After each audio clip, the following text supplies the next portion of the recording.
What's up, everybody? Welcome back to another entertainment video, y'all. You know we got to talk some NBA today. Chicago Bulls lost yet again yesterday to the Indiana Pacers, 127-112. The Lakers, they came out and beat the Clippers. They're now second in the Western Conference, and they're just surging right towards the top of those standings. We got to talk about the Celtics, too, man. They defeated the Denver Nuggets 110-103, and obviously they're second place right now in the East, but my real question is, can anybody out East really compete with the Celtics, especially when they're at full strength? So let's not even waste any time, guys. We're going to just dive right into it. We're 30 seconds in, but we're not going to waste no time. Content all going towards the NBA today. So like I mentioned, guys, the Chicago Bulls, they lost to the Indiana Pacers 127-112. They're now 2-8 in their last 10 games and just continue to slide down the standings. The only thing is everybody below us in the East is somehow worse than Chicago. So the Bulls, as of today, are still in the play-in tournament. So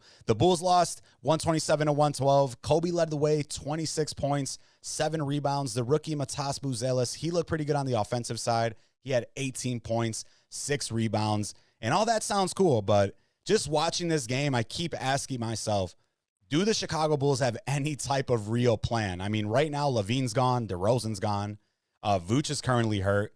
Ayo's now hurt for the rest of the year. We're consistently playing like 5 to 6 different point guards. We really have no big men, nobody for the future. What are we doing? I have no idea. We're like in perpetual purgatory. We never win more than we lose. We always lose more than we win. We can't make the playoffs, but we could definitely make the play-in. And I really have no idea what to do. I mean, start the team over from scratch, get rid of the GM, get rid of the coach. We're doing better than we should be, but we're just in quicksand. Like, where are we going to go from here? What are we going to do? Become the 6th seed, become the 7th seed? Almost everybody in the Eastern Conference right now, especially within our own division, has a way better outlook on what's going to happen for the rest of their kind of the next 5 to 7 years. I mean, you take a look here. I'm not even going to talk about yesterday's game because what does it matter? We lost to Indiana. Indiana, they're whatever, too. They're like 5th or 6th out west. But you take a look at just our team in general. Let's get back to it. Our team in general right now, we're what? 24 and 37th. We're 10th. We're in the play-in game. And you take a look at kind of every team ahead of the Chicago Bulls seems to have a better future than we do. Cleveland, obviously good. Boston, good. New York, good. Milwaukee, good. Indiana, good. And let's take a look at just our division alone. This is within the Central. Literally every other team has somebody, has some type of maybe momentum going towards the future, except for the Chicago Bulls. Obviously, the Cleveland Cavaliers right now, Donovan Mitchell, Garland, Mobley, Jared Allen, DeAndre Hunter. The Milwaukee Bucks, Giannis, Lillard, Kuzma, Brook Lopez. Indiana, they got Siakam, they got Halliburton, they got Miles Turner. Detroit, Cade Cunningham, Jalen Duren, Ivy, even though he's hurt. Then you got the Chicago Bulls. We got Coby White. We got Matas Buzelis. And then what after that? We got 7 other point guards on the roster that shouldn't be playing, that are playing. We have no other wings besides Matas. Patrick Williams, biggest waste of money. Then even at the center position, what do we have? You got Vooch. He's washed up. You got Jalen Smith. He's never hit the peak of his career. Chicago right now, this looks like we have zero plan, zero idea of what we're going to do. And, of course, that's the team that I'm stuck being a fan of. So I really don't even know what to do, guys. I take a look at the roster, and I'm like, what are we going to do? Who are we going to trade? They just re-signed Lonzo Ball. I think that's probably more of like a move to do a trade in the future. But we just have no future. So I don't even know, what are you going to trade Lonzo Ball for? We're going to end up trading him to Charlotte for nothing. Javon Carter, worthless. Zach Collins, to me, worthless. Josh Giddey, really good, having a great year. But what does Josh Giddey do for us? Is Josh Giddey going to become a top 5 NBA point guard? I don't think so. Is he going to become a great scorer? I don't think so. He's a solid veteran. I think he's maybe a backup point guard on a really good team, probably the starting point guard on a team like us that's going to be in the play-in tournament. Taylor Horton-Tucker, ass. Kevin Huerter, decent. Trey Jones plays hard, but he's a 6'1" point guard. We already got Ayo. We got Lonzo. We got Ayo DeSumo. Like I just said, Josh Giddey. EJ Liddell, barely playing. Emmanuel Miller, not playing. Julian Phillips, solid wing, but I don't see much of a future with him. Jalen Smith, back up. Dalen Terry, probably going to be gone after this year. Vucevic, washed. Coby White, solid. Patrick Williams, this is insane. He's only 23, but dude just cannot seem to get it together. So we're stuck here, guys. I don't know what we're going to do as a Chicago fan base, as anything. Like, the best way to put it is we're fucked, guys. I mean, pardon my language, but we're literally fucked. We have nothing to do. Our owner's ass, and I'm always talking about the owner. If you guys don't know, look up Jerry Reinsdorf. Look up The Last Dance. Watch how he even talks about it. Dude is just kind of a cheapskate. I mean, we got lucky with so many things that have happened throughout the Bulls organization, and a lot of them have nothing to do with the decision making. It just kind of happens to be where things fall. For example, Michael Jordan falls to the third pick. We pick him up. Scottie Pippen, that's Jerry Krause going out there and finding him. Nobody knew who he was. He panned out to be better than he thought. Dennis Rodman, he was pretty much about to be out of the league again, and then the Bulls were able to pick him up. So a lot of these pickups the Bulls have are like, is it going to work? Probably not. Ends up working out for them back in the 90s. Same thing, the 2000s, we were cheeks. We were horrible forever. We get lucky the 1 year, get Derrick Rose when we have less than a 2%, less than a 1% chance, whatever it was. And then that sparked up the whole next generation of the Bulls fans. And then now we're just like in limbo again. We picked up Lavine. We had DeRozan, Lonzo. We had that little Caruso year with Vooch, and everything was looking good. Everybody got hurt. And now we're just right back to square one, guys. So if you're not a Chicago Bulls fan, you should be happy. You should thank God for that opportunity. If you are a Chicago Bulls fan, start praying, maybe find another team, maybe just something will happen. Maybe we'll wake up tomorrow and they're like, yo, man, Jeff Bezos bought the Chicago Bulls. He wants to win 20 championships. He's going to spend as much money as possible, because right now we don't have that. We got Jerry Reinsdorf, who spends money like we're the 30th market in the NBA, like we're not one of the biggest teams, like we're not one of the teams that sells out every game. Like we don't buy all this merch as Chicago Bulls fans. And it's in my bios. It's everywhere I said it. Chicago's biggest sports fan, even though none of them deserve it. And I know you guys got to feel me on that too right now. Besides the Chicago Bears, literally almost every other franchise, we're pretty hopeless right now. Bulls suck. Cubs don't spend money just like the Bulls don't. Blackhawks suck. What are we going to do, guys? I don't even know. But that's why we don't talk about the Bulls every day. That's why we got to talk about the Los Angeles Lakers. We got to talk about Luka Doncic. We got to talk about them staying hot, moving on up. So like I was mentioning, the Lakers now, they stayed hot. They won yesterday against the Los Angeles Clippers. They're now second in the Western Conference. They moved up ahead of the Denver Nuggets that lost to the Boston Celtics yesterday. Luka had him a Luka game. He had 29 points, 9 assists, 6 rebounds. The Lakers were without Rui Hachimura, without Austin Reaves, but they got a big contribution from the rookie Dalton Knecht. He added 19 points off the bench, and it looks like he's finally getting over that whole being traded to Charlotte, coming back. Maybe he finally sees the opportunity he has right in front of him. But yeah, man, the Lakers, they're looking scary. The defense, I don't know if it's sustainable, but they're all over the court. Luka's got like 12 or 13 steals the last few games. The Lakers look legit. Who knows who's going to be able to stop them out there? That duo of LeBron and Luka, even though LeBron's 40, that thing is looking dangerous, man. It's kind of reminding me of a better D Wade and LeBron. Obviously, D Wade and LeBron were in their prime. But Luka, the shot-making ability, the shot-creating ability, it's just pretty much everything out there. So with that win yesterday, the Lakers are now 38-21. They've won 6 straight games, and they're 8-2 in their last 10. They're currently 23-7 at home, which is the 3rd best record in the NBA for teams that are at home. And if the playoffs started today, they'd actually be playing the 7th seed, which is the Golden State Warriors. So the playoffs obviously could shake up, but if there's anything I can ask the basketball gods for, please just get us a Lakers versus Warriors playoff series. I need to see another Steph and LeBron. Their teams are finally a little bit better around them than they've been the last couple years, besides obviously when the Warriors won the championship. But LeBron, Steph, Jimmy Butler, Luka, like what else could we ask for? Those are star-studded, absolute classic. You know every game would go crazy. I think the Warriors are probably going to climb up a little bit more. But any round, any time in the playoffs, if I could get the Lakers and Warriors, that's going to be one of the best series the last couple years, best series to watch this year. And who knows, man, the Lakers right now, they're pretty far from getting to that 1 seed. But OKC, let's see, we got to check first. I'm about to make some outlandish claims here. OKC, I think, is playing tonight too. OKC and Houston, which a couple weeks ago, if you remember, OKC and Houston were the number 1 and number 2 teams in the West. Houston's now dropping down. But we take a look here, man. I mean, yeah, never mind. OKC, they've ran away with it. So I was just in my head like, yo, are the Lakers about to catch up to OKC? Not happening. OKC far ahead of the pack. They only got 11 losses so far. They're 10.5 games ahead of the Los Angeles Lakers. 12.7 point differential. And that's maybe one thing to take a look at is the point differential for the Lakers is only 1.6. And for the top teams, that's pretty low. But obviously, complete different team so far since they got rid of Anthony Davis, brought in Luka Doncic. And it's crazy to see just all over the place. All you see is Lakers stuff. I saw Lakers stuff all the time. Now I'm getting it more. I mean, you think about Luka, he was talking about it. Players come out to play when the Lakers are there. And it's just been good to watch, man. Besides just being entertaining, you just have pretty much a little bit of everything on this Lakers team. They still got a team leader, Anthony Davis. We got to switch it up, y'all. Switch it up. What is it with the asterisk, boy? Mid-season trade. Switch it up. Where's Luka? 22, 25. So, yeah, you see here, I mean, since coming over, Luka, 22 points, 8 rebounds, 6 assists, 1.8 steals.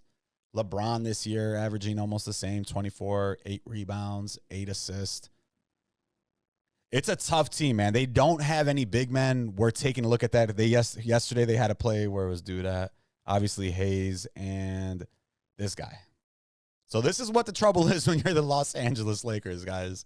You're relying on Jackson Hayes. Then you're relying on this dude right here named Trey Jemison and Alex Lynn. So if there's one thing that's going to stop the Lakers from making it to the Western Conference Finals and even thinking about getting to the NBA Finals, it's probably going to be that your boy Trey Jemison is getting major burn. Yesterday he got, 18 minutes, 22 minutes of last game, and not bad. But when you think about the teams they're going to be going up against, Jokic, possibly Chet Holmgren, obviously Hartenstein, the Rockets, you got Şengün. You got a couple of these different big men on the Grizzlies. You got Edey, you got Jaren Jackson Jr. So that's one thing that definitely makes me nervous about the Los Angeles Lakers. They're on a tear. They're 1-6 straight, 8-2 in their last 10. Killer record at home. They haven't been as great on the road, but when you got Luka and LeBron, you're not going to be afraid to go into a playoff away game in that situation. But no big man. Right now it's Jackson Hayes, Rui Hachimura playing a lot of center, but he's hurt. Dorian Finney-Smith having to play some big minutes. Vanderbilt playing down low. Then you got Jemison the third and Alex Lynn. So not a lot of size on the Lakers side. And then there's going to be one thing that holds them back. It's going to be that. And we talked about it already. That's why they tried to get Mark Williams. That's why Dalton Knecht got sent back to the Lakers. But I still think in the West this year, obviously depending on the matchups, depending on health, depending on a lot of things that shake out, the Lakers right now, you can't tell me that they're not scary. They're not. I think they could beat the Thunder. I mean, realistically, the Thunder, they got Shea. I don't think he gets as many calls as he does to get to the free throw line when he's in the playoffs. Jalen Williams, we still haven't seen him be able to do that. And we saw last year, Luka just torched the Thunder by himself with Kyrie Irving. Now imagine torching him like that with LeBron. But obviously, like I said, big difference was Lively, Gafford, PJ Washington, that depth, that size that they had in the Mavericks. And we'll see how that could play out for the Lakers. But I think LeBron and Luka, they're scary, y'all. You can't tell me any otherwise that they're not that team, that they're not better than people thought. And that's been one of the funnier things about the national media. That first week or so, Anthony Davis, Dallas, that's going to win them now. This move for the Lakers is for the future. Couple weeks later now, everybody's turned that whole page. They're like, I don't know. Lakers are pretty scary. I think this is sustainable. They're playing defense. They're doing this. They're doing that. And I love to see it, guys. I love seeing Luka make those dudes shut up, take their words back, put them back where they came from, put them where the sun don't shine, y'all. Because Luka's the truth, and him and LeBron, they're going to be tough to take out, y'all. I hope LeBron stays healthy. I hope Luka stays healthy because I'm ready to see the Lakers make a deep playoff push, man. Woo! I'm pumped up for that Luka Doncic, boy. Luka Doncic, number 77 on that mug. For the season, he's averaging 26, 8, and 7. GTD. They're not playing today, though, so that's the one thing. You got all these teams kind of taking a break. The only team playing today that I'm talking about, none of the above. Oh, Golden State is actually. So Golden State right now up. I'm not going to talk about them too much, though. We already talked a little bit of Jimmy. So the other thing I wanted to talk about, like I said, Celtics, they beat, I got to stop saying like I said, y'all. Pardon me. I'm still learning, guys. We're less than 100 videos in to the podcast season. I'm still learning. I'm still getting better, evolving. So drop a comment, guys. Let me know if I'm doing a good job or not. What do I got to fix? I got to stop saying like. I got to stop saying like I said. Adding that to the repertoire. But let's move on. We're going to go into the Celtics. They beat the Denver Nuggets 110 to 103. Denver was without Aaron Gordon, but the Celtics were without Jrue Holiday and Kristaps Porzingis. Boston, they were up by 20-plus points. They blew another lead, but this time they were able to recover and hold on to it, unlike the other night against the Cleveland Cavaliers. And Jokic, he had another near triple-double, but Murray really led the way on offense. He had 26 points, 7 assists, and 6 rebounds, but still not enough to pull it out. And that's one thing about the Nuggets that I've been thinking about, that I've, do they really have enough? They kind of have the same starting lineup minus KCP. But KCP was a big person that they let go of their team. They've let go a lot of those type of key players from that year they won the championship. No more Jeff Green, no more KCP, no more Bruce Brown. Now they got Braun in, they got Russell Westbrook instead. They got Strawberry or something like that comes off the bench. So a little bit different of a team. They still got that core nucleus with Murray, Jokic, Michael Porter Jr., Aaron Gordon, but I don't really know if they have enough shooting around Jokic. When the Lakers played against the Nuggets the other day, they kind of did like a triple-double team on Jokic. Everybody else let them shoot, and it kind of really gave them some troubles. Lakers won that game. It's only one game. I don't know if they could hold Jokic to that bad of a game for a series, but obviously there's some type of blueprint that you can implement out there. But more importantly than talking about the Nuggets, guys, we got to talk about the Boston Celtics. They're only second in the East right now. Obviously, Cleveland's had a great regular season. They've jumped ahead. But I still got to ask, can anyone beat the Celtics that are in the Eastern Conference? Looks like the Celtics to me, they kind of look like they're just bored, which happens to every championship team, especially when you probably think you're a lot better than these other guys, especially when you have a lot of proven players like that. But that's also why I do doubt Boston sometimes. Without Jrue Holiday, without some of these leaders on the court, Jaylen Brown, Jason Tatum, it seems like they kind of lose interest. They get a little lackadaisical. They let these big leads get right on by them. So even though I think all of that, I still think Boston is the favorite in the East. But if I had to pick one team that would be the biggest threat to them, I wouldn't pick the Cavs. I'd have to go with the Milwaukee Bucks, y'all. Milwaukee Bucks right now, they got the two best players as a duo. They got Giannis.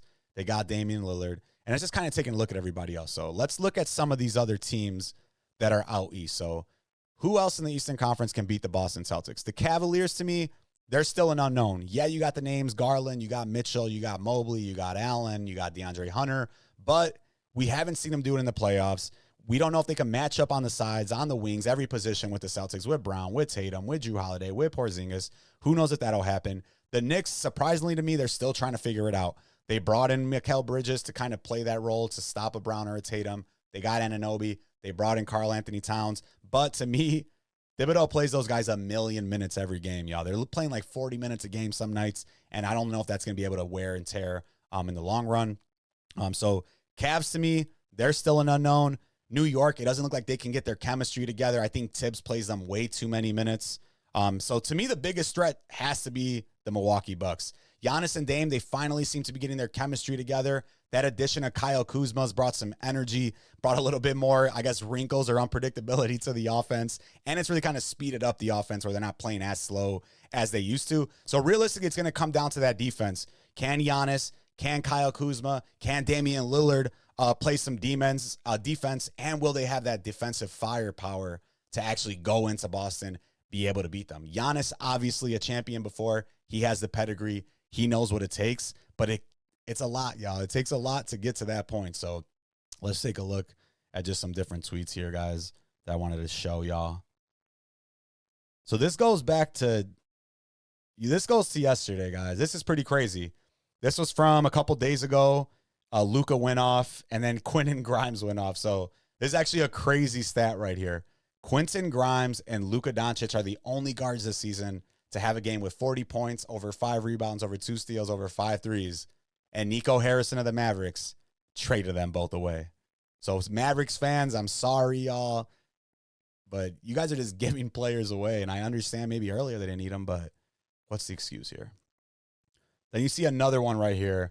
On Christmas Day, Dallas was 19-11 in the 4 seed.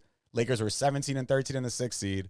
Today, Dallas now 32-29 in the 10 seed. The Lakers are 38-21 in the 2 seed. And it still tweaks me out to see Luka in that Lakers jersey. For some reason, he does look slimmer. But little caveat, Anthony Davis obviously has been hurt. So the record could be a little bit impacted by that. But these are crazy to just see. You know, you trade away this generational player, you trade away another guy that's good, and they have a decent roster, but it definitely switches up. And I like calling this like the Twitter bookmark time, y'all. So this is another crazy stat. I'm talking about the Celtics. Can anybody beat them out east? JT, Jason Tatum right now for players under 27. He's number 1 in made threes. This is all time. 1 of 7 players with 13,000 points, and 1 of 2 players, the only other one being LeBron, with 13,000 points, 4,000 rebounds, and 2,000 assists. So happy birthday, Jason Tatum. You look at all these stats, it does scream face of the NBA. I don't know why. I guess I do know why, but it's the aura, bro. It's the swag he's bringing out. Jason Tatum has all the statistics to be the face, but for some reason, it's just not happening. Maybe it was after the finals, he yelled all that corny stuff where he copied everybody's celebration. Maybe it's because he's always talking about how he's not appreciated, and I think that's kind of corny. If you're the face of the NBA, just go out, ball, don't worry what anybody says, but obviously, dude is one hell of a player, and who knows, things could change the next couple years of him being the face of the NBA. Another funny tweet, guys. Since trading Luka, AD's hurt. Lakers are the 2 seed now, actually. Lakers got the Mavs in the play-in game. Quinnen drops 44. Caleb Martin has him play. Evil smile by Nico Harrison. Nico. He looks mischievous right here, bro. Looks like a face you can't be trusted. Too smiley. I don't like it.